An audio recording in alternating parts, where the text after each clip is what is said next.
प्रदेश विशेषमा आज हामीसँग हुनेछन् प्रदेश सभा सदस्यहरूको शपथको तयारी। 6 प्रदेशमा मिति टुङ्गो लाग्दा मधेसमा सहमति खोजिँदै। कोरोनाको जोखिम फेरि बढ्यो, खुल्ला सीमामा छैन सतर्कता, विज्ञ भन्छन् सावधानी आवश्यक। प्युठान र सिन्धुपाल्चोकका बाढी पहिरो पीडितले पाएनन् राहत, सरकारी योजना कागजमै सीमित। र अधिकांश राष्ट्रिय राजमार्गको लगतकट्टा भएन, मुआब्जाबारे स्पष्ट नीति नहुँदा अन्यल। नमस्कार, म अश्विनी सिटौलाई थिए प्रदेश विशेषका आजका सामग्री। यसबाहेक मधेसमा वैदेशिक रोजगारीले निम्त्यायो सामाजिक विकृति लगायतका सामग्री हामीसँग रहनेछ। हेर्दै गर्नुहोस् प्रदेश विशेष समाचार, समीक्षा र सन्देश।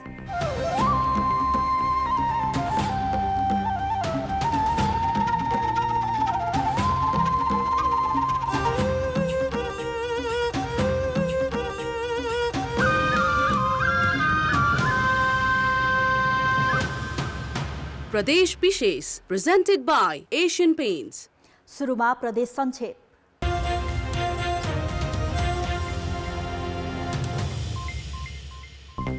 बागमती प्रदेशका मुख्यमन्त्री राजेन्द्र पाण्डेले पदबाट राजीनामा दिएका छन्।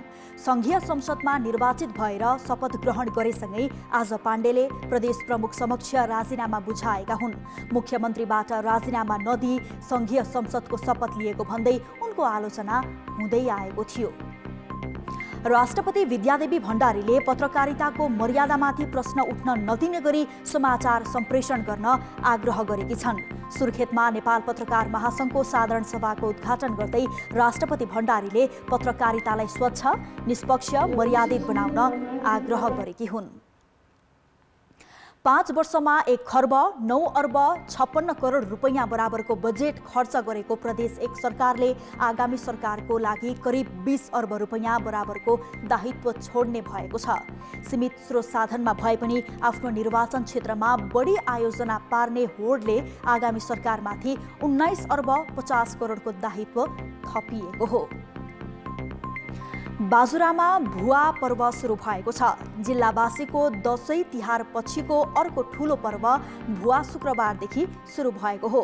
भुवा पर्वमा हरिनु हाल्ने र त्यसको गाथा गाउने तथा ढाल र तरवार सहित भुवा चाली खेल्ने, लाखे नाच्ने र बेलुका देउडा खेलेर रमाइलो गर्ने प्रचलन रहिआएको छ। दाङ राजापुर गाउँपालिकाका महिलाहरू सामूहिक च्याउ खेतीमा लागेका छन्। थोरै मेहनतले धेरै आम्दानी हुने भएपछि राजपुर गाउँपालिका 5 साल भौरीका महिलाहरू समूह गठन नै गरेर सामूहिक च्याउ खेतीमा लागेका हुन्। सल्यानमा आधुनिक बस पार्क निर्माण गरिने भएको छ। जिल्लाको प्रमुख व्यापारिक केन्द्र शारदा नगरपालिका 1 श्रीनगरमा रहेको पुरानो बस पार्कलाई व्यवस्थित र आधुनिक स्वरूपमा निर्माण गरिने भएको हो।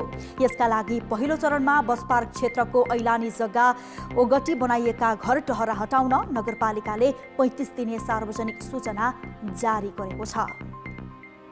गोर्खा सदरमुकाम गोर्खा बजारमा स्थानीय कृष्णदेवी श्रेष्ठले निजी खर्चमा क्रियापुत्री घर बनाइदिएकी छन्। श्रेष्ठले 19 लाख रुपैयाँ खर्च गरेर क्रियापुत्री घर बनाइदिएकी हुन्। धारा चर्पी सहितको उक्त भवनको माथिल्लो तलामा हल र तल्लो तलामा 2 वटा कोठा रहेका छन्। रूपन्देहीको तिलोत्तमा नगरपालिकामा ट्राम रेल चलाउन काम सुरु भएको छ। 8 अर्ब लागतमा नगरभित्र ट्राम रेल ट्र्याक बनाउन सुरु भएको हो। तिलोत्तमा चक्रपथको 43 फिट भित्री बाटोको छेउमा जोडेर 14 फिट भागमा ट्राम रेल सञ्चालन गरिनेछ। हामीसँग बाँकी नै छन्। मधेसमा वैदेशिक रोजगारीले निम्त्यायो सामाजिक विकृति, अधिकांश अपराधमा आफन्तकै संलग्नता। र प्युठान र सिन्धुपाल्चोकका बाढी पहिरो पीडितले पाएनन् राहत, सरकारी योजना कागजमै सीमित। प्रदेश विशेष presented by Asian Paints। प्रदेश विशेषमा पुनः स्वागत छ। मधेस प्रदेश बाहेक 6 वटै प्रदेश सभाका सदस्यको शपथ ग्रहण मिति तय भएको छ। बागमती प्रदेशमा प्रदेशसभाका सदस्यहरूको शपथ ग्रहण पुस 14 गते भएको हो। बागमती प्रदेशसभाका ज्येष्ठ सदस्य रामप्रसाद ढुङ्गानाले अन्य सदस्यहरूलाई शपथ ग्रहण गराउनेछन्। यस्तै गण्डकीमा पनि पुस 14 गते नै प्रदेशसभाका सदस्यहरूको शपथ ग्रहण गराउने कार्यक्रम तय भएको छ। प्रदेश 1 र कर्णाली प्रदेशमा पुस 11 गते, सुदूरपश्चिम प्रदेशमा पुस 15 गते र लुम्बिनी प्रदेशमा पुस 16 गते प्रदेशसभा सदस्यहरूको शपथ ग्रहण गराउने तयारी छ। मध्य प्रदेशमा भने प्रदेशसभाका सदस्यहरूको शपथ ग्रहणको मिति हालसम्म तय भएको छैन। प्रदेश सदस्यहरूको शपथ तथा प्रदेशसभा बैठक आह्वानबारे सहमति जुटाउन त्यहाँ आइतबार सर्वदलीय बैठक बोलाइएको छ। चीन तथा भारतमा कोरोना संक्रमण फेरि तीव्र दरमा फैलिँदै गएको छ। छिमेकी मुलुकमा कोरोनाका बिरामी बढिरहँदा नेपाल भारत सीमा नाकामा भने संक्रमण नियन्त्रणको कुनै पूर्व तयारी छैन। खुला सीमामा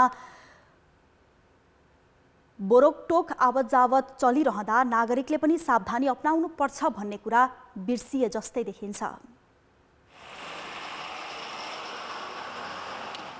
पुस लागे यता मात्रै रूपन्देहीको बेलैया नाका भएर झन्डै 25,000 भारतीय पर्यटक नेपाल प्रवेश गरेका छन्। 1058वटा भारतीय जीप र कारबाट समेत पर्यटक नेपाल प्रवेश गरेको तथ्याङ्क छ। सोही अवधिमा भारत बाहेक 37 मुलुकका 1334 नागरिक यो नाकाबाट नेपाल प्रवेश गरेका छन्। तर यस अवधिमा नाकामा रहेको हेल्डेक्सबाट 676 जनाले मात्रै एन्टिजेन परीक्षण गराएका छन्। जाँच त गरेनन् हामीहरूलाई, तर पनि हामीहरूको कोभिड टेस्ट गरेको पेपरलाई र अनि यो भ्याक्सिन गरेकोलाई दिनु पर्यो, त्यहाँ देखाउन पर्यो। जति पनि भारतीय पर्यटकहरू प्लस नेपालका जति पनि आउनुहुन्छ हामीले उहाँहरू चाहिँ सबैजनालाई एन्टिजेन परीक्षण चाहिँ अहिले पनि गरिरहेका छौँ। यसरी नेपाल भित्रिने विदेशी नागरिकले आफूले खोप लगाएको प्रमाणपत्र वा 72 घण्टाभित्र PCR परीक्षण गरेको रिपोर्ट पेश गरे पुग्छ। सुदूरपश्चिमको गड्डाचौकी, गौरीफन्टा तथा लुम्बिनी प्रदेशको जमुनाहा र कृष्णनगर नाकाबाट पनि बिना परीक्षण निर्वाध आउजाउ चलिरहेको छ। यात्रा गर्ने नागरिकले सामान्य सतर्कता समेत अपनाएको देखिँदैन। स्वेच्छाले परीक्षण गर्न केही नागरिक आए पनि आउजाउमा कुनै रोकटोक छैन। पोजिटिभ आउने सङ्ख्या एकदमै कम छ र पनि बाहिरी मुलुकहरूमा कोभिडको अझै पनि सङ्क्रमण देखिरहेको हुनाले हामीले चाहिँ टेस्टिङको दायरा चाहिँ बढाउने तयारीमा पनि छौँ। प्रदेश 1 तथा मध्य प्रदेशमा रहेका मुख्य नाकाहरूबाट पनि बिना कुनै सावधानी सहज आउजाउ भइरहेको छ। प्रवेश बिन्दुमा रहेका हेल्थ डेस्क तथा स्वास्थ्य संस्थाहरूले समयमै आवश्यक स्क्रिनिङ, स्वास्थ्य परीक्षण तथा निगरानी बढाउनु पर्ने आवश्यक देखिएको छ। अहिले गरिएको हेल्थ चेकराईले पछि अवस्था नियन्त्रण बाहिर जान सक्नेतर्फ सम्बन्धित निकायले समयमै सोच्नु बुद्धिमानी हुनेछ। कान्तिपुर समाचारका लागि जिल्ला सहकर्मीहरूका साथ भुवन पाण्डे, भैरहवा, रूपन्देही। सिन्धुपाल्चोकमा बाढी पहिरोको उच्च जोखिम रहेका 1579 घर परिवारलाई तत्काल सुरक्षित स्थानमा सार्न भएको निर्णय अझै कार्यान्वयन भएको छैन। वर्षेनी भइरहेको जनधनको व्यापक क्षतिप्रति जानकार हुँदाहुँदै पनि बस्ती स्थानान्तरणमा सरकारी उदासीनताले फेरि क्षति दोहोरिने खतरा बढेको छ।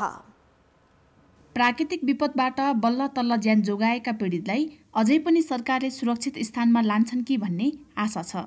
जोखिममा रहेको बस्तीका बासिन्दा बर्खा लाग्नु अघि नै सुरक्षित ठाउँमा जान चाहन्छन्, तर स्थानान्तरणको काममा ढिलासुस्ती हुँदा स्थानीय जोखिममै बस्न बाध्य छन्। भूगर्भितले कतिखेर या बस्न सक्ने र नसक्ने उचित निर्णय कतिखेर निकाल्ने हो त्यो कुरा हामीलाई अहिलेसम्म आत्तोपत्तो छैन। हरेक वर्षयाममा सिन्धुपाल्चोकका विभिन्न ठाउँमा बाढी पहिरोले ठूलो धनजनको क्षति हुन्छ। त्यसका बावजुद सतर्कता अपनाई क्षति न्यूनीकरण गर्नेतर्फ भने पर्याप्त काम हुन सकेको छैन। अब कहाँ गएर बस्ने के गर्ने भन्ने हामीलाई एकदम पिर भइसक्यो। यहाँ यता नि पहिरो उता नि पहिरो यता नि खोलो, सरकारले हामीलाई के गर्ने हो। लिदी, जम्बू, घुमथाङ, मेलम्ची र हेलम्बुमा बाढी पहिरो लगत्तै सरकारले सिन्धुपाल्चोकलाई विपद सङ्कटग्रस्त क्षेत्र घोषणा गरेको छ। तर लामो समय बितिसक्दा पनि थप पहिरो रोकथाम गर्न र पीडितलाई सुरक्षित स्थानमा सार्न सकेको छैन। विज्ञ टोलीले उच्च जोखिममा रहेको औल्याउँदै केही बस्ती स्थानान्तरण गर्न सुझाएका छन्, तर सो सुझाव कार्यान्वयन भएको छैन। जानुपर्ने ठाउँ जुन हो त्यो ठाउँको जियोलोजिकल स्टडी चाहियो, अनि विस्थापित हुनुपर्ने ठाउँको पनि जियोलोजिकल स्टडी चाहियो। त्यो क्यापासिटी चाहिँ हामीसँग जिल्लामा नहुने, सँगसँग हामीले समन्वय गर्नुपर्ने हुँदाखेरि समय लागेको हो। यद्यपि अहिले हामीले 5 वटा बस्तीहरू निर्माणको प्रक्रिया चाहिँ अगाडि बढाइसकेका छौँ। स्थानीय तहको नेतृत्वमा लाभग्राही पहिचान गर्ने र सुरक्षित स्थानमा स्थानान्तरण गर्ने गरी कार्यविधि तयार पारिएको छ। तर स्थानान्तरणको प्रक्रिया कहिले र कसरी अघि बढ्छ भन्ने स्पष्ट जवाफ कसैसँग पनि छैन। कान्तिपुर समाचारका लागि कमला पाखरिन, सिन्धुपाल्चोक। विभिन्न समयमा आएको बाढी पहिरोका कारण प्युठानका धेरैवटा बस्ती स्थानान्तरण गर्नुपर्ने स्थितिमा छन्। तर हिउँदभरि काम नगर्ने, वर्षा लागेपछि फेरि बस्ती स्थानान्तरणको नारा लगाउने सरकारी निकायको पुरानो बानी अहिलेसम्म हटेको छैन। गत असोजमा परेको अविरल वर्षाका कारण ऐरावती गाउँपालिका 4 तिग्रा पातलका 25 परिवार विस्थापित भए। उनीहरू अहिलेसम्म गाउँ फर्किएका छैनन्। सिङ्गो गाउँ नै बग्ने खतरा बढेपछि गाउँपालिकाले बस्ती स्थानान्तरणका लागि जिल्ला विपद व्यवस्थापन समिति समक्ष सिफारिस पठाएको छ। मुख्यमन्त्रीज्यू स्वयं उपस्थित भएर उहाँले 3-4 दिनभित्रमा जो हामीले त्यहाँ एउटा भूगर्भविदको टिम पठाइदिन्छौँ र त्यो बस्तीमा पुनर्निर्माण गरेर त्यहीँ बस्न सकिन्छ या अन्यत्र स्थानान्तरण गर्न सकिन्छ भन्ने विषयमा उहाँले भूगर्भविद पठाइन्छु भनेर आश्वासन दिनुभएको थियो। सदरमुकाम खलङ्गाको तेस्रो गल्ली बजारलाई पनि भूगर्भविदको टोलीले 13 वर्ष अघि नै जोखिम क्षेत्रमा राखेको छ। यहाँको भूगोलले ठुला घर थेक्न नसक्ने भने पनि अहिलेसम्म बजार यथावत छ। यहाँ हरेक वर्ष पहिरो खसिरहन्छ। 9 स्थानीय तह रहेको प्युठान जिल्लामा यस वर्ष मात्रै 4 स्थानीय तहका 16 वटा बस्ती स्थानान्तरणका लागि स्थानीय विपद व्यवस्थापन समितिले जिल्लालाई सिफारिस गरेको छ। ऐरावती गाउँपालिकाको तिग्रा पातलका 25 घर, सुरमरानी गाउँपालिकाको चुकाहा, राङबाङ, तारिके, तल्लो भेरगाउँ लगायत बस्तीका 105 घर जोखिममा छन्। त्यस्तै स्वर्गद्वारी नगरपालिकाको खोला खर्क, नोसो र कालीपोखरीका 40 घर तथा माण्डवी गाउँपालिकाको तिराम र धनचौरका 102 घर स्थानान्तरण गर्नुपर्ने सूचीमा छन्। भूगर्भविद आएर अध्ययन गरेपछि बस्ती नै स्थानान्तरण गर्नुपर्ने हो अथवा त्यहाँ चाहिँ पुनर्निर्माण गर्नुपर्ने हो भन्ने चाहिँ तय हुने हुँदा त्यही अनुसार हामी कार्यक्रममा अगाडि बढेका छौँ। जिल्लाका कतिपय क्षेत्रमा भूगर्भविदको टोलीले अध्ययन सम्पन्न गरेर बस्ती स्थानान्तरण गर्न सिफारिस गरिसकेको छ भने अन्य सम्भावित जोखिम क्षेत्रको अनुगमन र अध्ययनका लागि जिल्लाले विपद व्यवस्थापन प्राधिकरण काठमाडौँमा पत्र पठाएको छ। जोखिम क्षेत्रका पीडितहरू भने अहिले पनि कोही गाउँमै छन् त कोही विद्यालय र सार्वजनिक वन क्षेत्रमा आश्रय लिइरहेका छन्। उनीहरू आफ्नो थापथलोका विषयमा सरकारले चाँडै निर्णय गरिदियोस् भन्ने चाहन्छन्। चाचार पाना छोरछोरीहरू मैले काँला र ओतमा राख्ने हो। अहिले यो ठन्डा दिनमा हेर्नु पुष्माको ठन्डामा मैले माथि तिरपाल टाँएर गाई बस्तुहरू बाख्राहरू हुइलर मैले बसाले छु। त्यो माटो जाँचेर बस्न लायक छ भनेपछि चाहिँ हामीले गाउँमै फर्काइदिनु पर्यो। यदि बस्न लायक छैन भनेपछि हामीले कुनै ठाउँ अथवा घर बनाइदिने हो या पैसा दिने हो, एउटा चाहिँ व्यवस्था गरिदिनु पर्यो। पटक पटक आउने प्राकृतिक विपत्तिसँग जुझ्न पूर्व सावधानीसँगै विपदपछिको उद्धार र व्यवस्थापन पनि उत्तिकै चुनौतीको विषय हो। जोखिम मोलेर बसेका पीडितका विषयमा वर्षाम सुरु नहुँदै सोच्ने कि? कान्तिपुर समाचारका लागि शमशेर विक्रम जीसी, प्युठान। प्रदेश विशेष presented by Asian Paints। प्रदेश विशेषमा पुनः स्वागत छ। सडक ऐन जारी भएको 5 दशक बित्न लाग्दा पनि अधिकांश राष्ट्रिय राजमार्गको लगतकट्टा हुन सकेको छैन। लगतकट्टा, क्षतिपूर्ति र मुआब्जाबारे स्पष्ट नहुँदा सडकसँग जोडिएका जग्गाको स्वामित्व बाहक स्थानीय अन्योलमा छन्। यति मात्र होइन, राजमार्गको अधिकार क्षेत्रमा पर्ने दावी गरिएको जग्गाको मालपोत वर्षौंदेखि स्थानीयले तिर्दै आएका छन्। धनकुटाका सुन्दरबाबु श्रेष्ठको घर कोशी राजमार्गको परिचय मोड गोकुण्डेश्वर खण्डको नासल चोकमा छ। राजमार्गसँगै जोडिएको 10 आना जग्गा र घरको लाल पूर्जा उनका नाममा छ। तर सडकको केन्द्र रेखाबाट 25 मिटर भित्र पर्ने भएकाले यो जग्गा आफ्नो अधिकार क्षेत्रमा पर्ने दाबी सडकको छ। कोशी राजमार्गकै शङ्खुवासभा तुमलिङटारबाट छ्याङकुटीसम्म 25 किलोमिटर सडक बनेको 15 वर्ष भयो, तर लगतकट्टा गरिएको छैन। लगतकट्टा नगरिएकै कारण पनौतीका लक्ष्मण सापकोटाले पनौती लामाटार सडकले छुने जग्गाको चर्को मालपोत बुझाइरहेका छन्। किनबेचको पनि समस्या छ, लगतकट्टा पनि भएको छैन र ऋण लिनको लागि पनि समस्या छ। यी समस्याका कारणबाट चाहिँ आम चाहिँ कोशी राजमार्गमा रहेका जनताहरू पीडित छन्। जग्गा जमिनको चाहिँ मापदण्ड अनुसार तिरिरहेको हुन्छ, त्यसलाई पनि ध्यान गरेर चाँडोभन्दा चाँडो त्यो लगतकट्टाको काम चाहिँ समयमै सम्पन्न गरिदियो भनेदेखि किन्ने ग्राहक हुन्छ उनीहरूलाई पनि सजिलो हुन्थ्यो, बेच्नेले पनि बढीभन्दा बढी त्यो मुनाफा लिन पाउँदैन थियो। राज्यले लिएर आएका कुराहरूलाई चाहिँ अब हामीले इन्कार गर्न सक्दैनौँ होइन, अब त्यसलाई हामीले फलो गर्नुपर्छ। सङ्खुवासभा, धनकुटा र काभ्रेमा जस्तै लगतकट्टाको समस्या मुलुकका 80 मध्ये अधिकांश राष्ट्रिय राजमार्गमा छ। सडक ऐन 2031ले मुख्य राजमार्गको केन्द्र भागबाट दायाँ बायाँ 25-25 मिटर जग्गा सडकको अधिकार क्षेत्रभित्र पर्ने दाबी गर्छ, तर लगतकट्टा गर्न सकेको छैन। मुलुकभर कति नागरिकका लगतकट्टा नभएका कति जमिन छन् भन्ने एकीकृत तथ्याङ्क सरकारी निकायसँग छैन। जे जस्तो के भन्छ प्रावधान भए पनि हामीले भइरहेको घरहरू चाहिँ मुआवजा नदिकन चाहिँ के भन्छ त्यसरी चाहिँ हटाउन मिल्दैन हैन। घरहरूको हकमा हैन, जग्गाको हकमा चाहिँ के भन्छ अब छुट्टै होला, त्यो के भन्छ नेपाल सरकारको निर्णय अनुसार। सडक डिभिजन कार्यालयका अधिकारी नै राजमार्गको अधिकार क्षेत्रभित्र पर्ने जग्गा र बनेका स्थायी संरचनाको क्षतिपूर्ति, मुआवजा र लगतकट्टा बारे स्पष्ट छैनन्। मुआवजा र जग्गा प्राप्तिको व्यवस्था स्पष्ट गरी राष्ट्रिय राजमार्गले चर्चेको जग्गाको लगतकट्टा प्रक्रिया छिटो टुङ्ग्याउनु पर्ने माग प्रभावित स्थानीयको छ। कान्तिपुर समाचारका लागि सङ्खुवा सभाबाट दिपेन्द्र साक्य र काभ्रेबाट रमा दाहालका साथमा विनोद घिमिरे, धनकुटा। भारतीय खुला सीमासँग जोडिएका मध्य प्रदेशका जिल्लामा केही वर्ष अघि राजनीतिक आपराधिक समूहबाट हत्याका श्रृङ्खलाबद्ध घटना हुने गरेका थिए। तर पछिल्लो समय यस्ता घटनामा घरायसी कलह, लेनदेन र वैदेशिक रोजगारीले निम्त्याएको सामाजिक विकृति मुख्य कारण देखिन थालेका छन्। हत्याका घटनामा घरेलु हतियारको प्रयोग समेत भएको पाइएको छ। मङ्सिर 25 गते धनुषाको बटेश्वर गाउँपालिका शान्तिपुरका वीरेन्द्र यादवले श्रीमती 27 वर्षीय रीता देवी यादवको वंशरो प्रहार गरी विभत्स हत्या गरे। राति 11 बजे वीरेन्द्रले सुतेकै अवस्थामा ओछ्यानमा रीतामाथि वंशरो प्रहार गरेका थिए। आमाको हत्या भएको र बुवा प्रहरी हिरासतमा परेपछि 6 र 8 वर्षका 2 नाबालक छोरा अहिले बिचलीमा परेका छन्। दाइको अवस्था एकदम कमजोरी छ, बाबाको अवस्था न है। अब रोसिया पड़ोसिया क्या है दुनिया में है क्या कोई? हम तो अब आजीब समापति, हम समापति, हम उसके मरले के मीना है। तब वह बच्चा के पढ़ाई लिखाई केना होती, की खाती की लिखते, कहाँ रहते नहीं रहती, ओकर समस्या कुछ बहुत प्रॉब्लम है। वीरेन्द्रले प्रहरी समक्ष आरोप स्वीकार गरेकै दिन मङ्सिर 26 गते जग्गा विवादका कारण आफन्तकै कुटबिटबाट सर्लाहीको चक्रघट्टा गाउँपालिका भेलीकी 70 वर्षीय सागर देवीको मृत्यु भयो। यो घटनामा प्रहरीले सागर देवीकै देवर 65 वर्षीय पुकार राईलाई नियन्त्रणमा लिई अनुसन्धान सुरु गरेको छ। पुकारका छोरा जितेन्द्र राई र बुहारी अनिता देवी अहिले फरार छन्। विवाद हुने क्रममा हातालाल भएर यो उहाँको चाहिँ कसैले ढकली दिएर उहाँ चाहिँ खाल्टोमा लड्नुभयो। त्यो लडेको चोटको कारणले गर्दा मृत्यु भयो भन्ने हाम्रो जाहेरीमा उल्लेखित बेहोरा छ। यी त प्रारम्भिक कुरा भयो, यसको इन्भेस्टिगेसन भइरहेछ। भारतीय सीमासँग जोडिएका मध्य प्रदेशका 8 जिल्लामा आर्थिक वर्ष 2077-78 मा 107 जना र 2078-79 मा 104 जनाको हत्या भएको प्रदेश प्रहरीको तथ्याङ्कले देखाएको छ।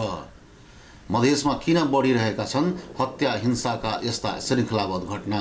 पढाइमा फेलुवर, आफ्नो पर्सनल लाइफमा फेलुवर, म्यारिटल लाइफमा फेलुवर, त्यो कारणले गर्दा मान्छेहरू डिप्रेसनमा जाने, एन्जाइटीमा जाने, सानो सानो कुरामा रिसाउने, साइकोटिक समस्यामा जाने, यस्तो खालको मान्छेहरूले चाहिँ तपाईँको विभिन्न किसिमको घटनाहरू चाहिँ क्राइमहरू गर्न सक्छ। चालु आर्थिक वर्षको कार्तिकसम्ममा पर्सामा 9, बारामा 8, धम्सामा 5, सर्लाहीमा 4 तथा सिराहा, मौतरी र रौतहटमा 6 जनाको हत्या भएको छ। अधिकांश घटनामा चिनजान छिमेकी र आफन्तकै संलग्नता रहने गरेको प्रहरी अनुसन्धानले देखाएको छ।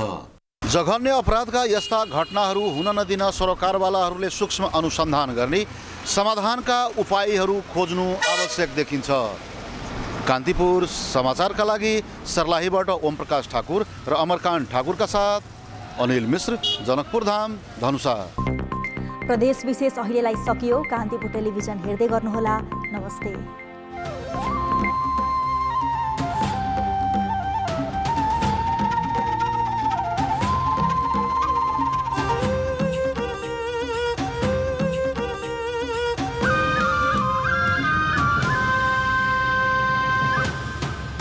प्रदेश विशेष।